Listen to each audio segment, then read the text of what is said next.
बिस्मिल्लाहिर्रहमानिर्रहीम। अस्सलाम वालेकुम। पीटीआई के लिए एक और बुरी खबर है कि उनके मरकजी सीनियर नायब सदर फवाद चौधरी को इस्लामाबाद पुलिस ने गिरफ्तार कर लिया है। पीटीआई के लिए पहले ही मुश्किल सूरत हाल है क्योंकि उनको सूबाई असम्बलियाँ तोड़ने के बाद कौमी असम्बली से भी उनके इस्तीफे मंजूर कर लिए गए हैं और अब पीटीआई की सूरत हाल पहले ही मुश्किलात का शिकार थी। और अब सबसे बुरी खबर यह है कि फवाद चौधरी को इस्लामाबाद पुलिस ने गिरफ्तार करके इस्लामाबाद मुंतकिल कर दिया है। इलेक्शन कमीशन की जानिब से थाना कोहसार में फवाद चौधरी के खिलाफ एक दरख्वास्त दी गई और उसके बाद इस्लामाबाद पुलिस ने उन्हें गिरफ्तार किया।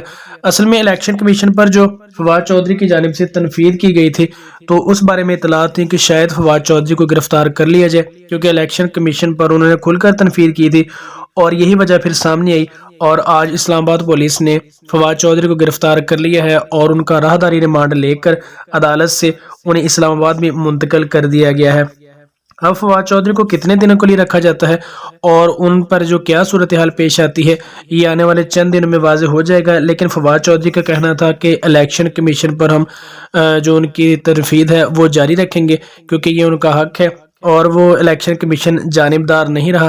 फवाद चौधरी का कहना था कि मुझे इस तरह गिरफ्तार किया गया, इतनी पुलिस मेरे ऊपर लाद दी गई कि जैसे मैं जेम्स बॉन्ड हूँ और जेम्स बॉन्ड जो किसी के काबू में नहीं आता, तो इतनी पुलिस की नफरी बुलाई गई और मुझे गिरफ्तार किया गया।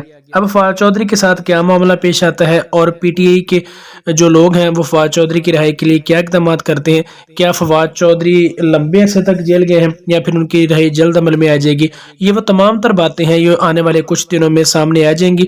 लेकिन एक और बड़ी खबर जो गर्दिश कर रही थी वो इमरान खान की गिरफ्तारी की भी थी कि पीटीआई के जो सोशल मीडिया विंग है वहां से एक खबर ब्रेक हुई थी कि इमरान खान को गिरफ्तार करने की कोशिश की जाएगी। तो इसलिए कारकुनान ज़मान पार्क जमा होना शुरू हो गया ताकि इमरान खान की गिरफ्तारी रोकी जाए। तो पीटीआई के लिए फ़िलहाल सूरत हाल मुश्किल है और आगे आगे उनके साथ क्या वाक़यात पेश आते हैं और किस तरह से वो इनसे निपट पाते हैं ये आने वाले चंद दिनों में ज़रूर वाज़ेह हो जाएगा। और इस बारे में जो भी नई अपडेट होंगी वो आप दोस्तों के साथ शेयर करने की कोशिश करेंगे। चैनल को सब्सक्राइब लाजमी कर लें, वीडियो को अपने दोस्तों के साथ शेयर कीजिए। मिलते हैं किसी नेक्स्ट वीडियो में, तब तक के लिए अल्लाह निगहबान।